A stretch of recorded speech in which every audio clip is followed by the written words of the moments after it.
When Jurassic World Evolution comes out in a few months, it's not just your park guests, rampaging dinosaurs, and debilitating weather you'll have to put up with, but also espionage. Confirmed properly in the PC Gamer article for March, it seems that rival companies will be attempting to do harm to your park. I thought tonight we'd take a look at how that might work. Now, whilst what I really want is a Dennis Nedry waddling around my park trying to steal my embryos, if only so I can sick my Dilophosaurus on him, I suspect it might be a little bit more refined than that. Biosyn may finally make its modern day debut after appearing in several Jurassic Park games and of course the novels. For those who don't know, in the novel canon, Biosyn is the company that Dodgson worked for, the ones who turned Nedry's head with a big bag of money and probably a cookie or something. But how would Biosyn hurt your park? There's a lot of options here. Instead of the frustrating disease mechanic from JPOG, perhaps they could poison your food and water supplies, causing your animals to become sick, and you'd have to search for alternate resources until the problem is cured. Instead of relying on just the weather to cause those power outages we know are coming, how about spies who pretend to be guests, roaming around your park at night, breaking into places they shouldn't be, and flicking the switch to cause havoc in your park? And, of course, maybe they will also be able to steal the embryos themselves, taking away the DNA you've worked so hard for and setting back your progress on the dinosaurs. The system could be expanded past Biosyn too, perhaps depending upon the tech tree you decide to follow.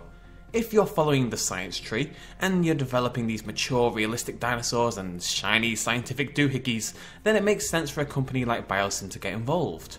But what if you're following, say, the entertainment tree?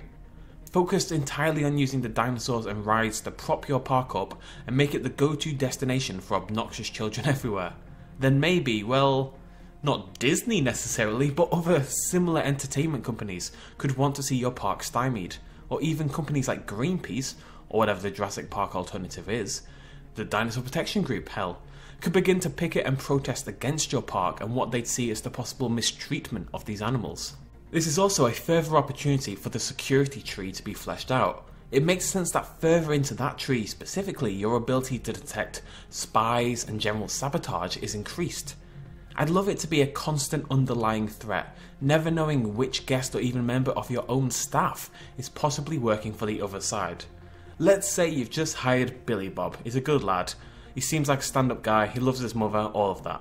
But how do you really know he isn't working for Biosyn and isn't just waiting for the right moment? Fake news to the press, letting dinosaurs out of their cages, starting fires and floods, pickets and protests, causing faults in your monorails and your jeep tracks, poisoning supplies, ransacking your delivery ships, painting swastikas on your dinosaurs. There's a lot of options open to potential sabotagees, which I don't think is a word, but I'm going to make it a word. I'm not sure espionage will be a major factor in the game. At some point you can put perhaps too many obstacles in front of a player, especially when they're already wrangling with things that want to eat their face. But it's definitely an interesting idea, and one that was much more prominent in the novels than it ever has been in the films. I don't want to be thinking about it every 5 minutes as I play the game.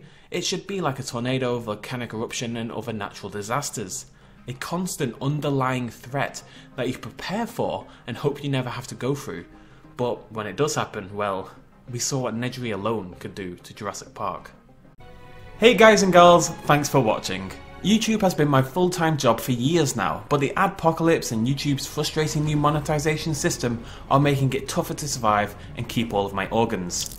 If you want to help keep the channel alive, consider throwing a little pledge at my Patreon page. It's not at all expected, and by just watching this video you've really helped me out. But if you feel like giving a little bit more, or you happen to be a Russian oligarch billionaire and want to support me, you can do so right there. Cheers.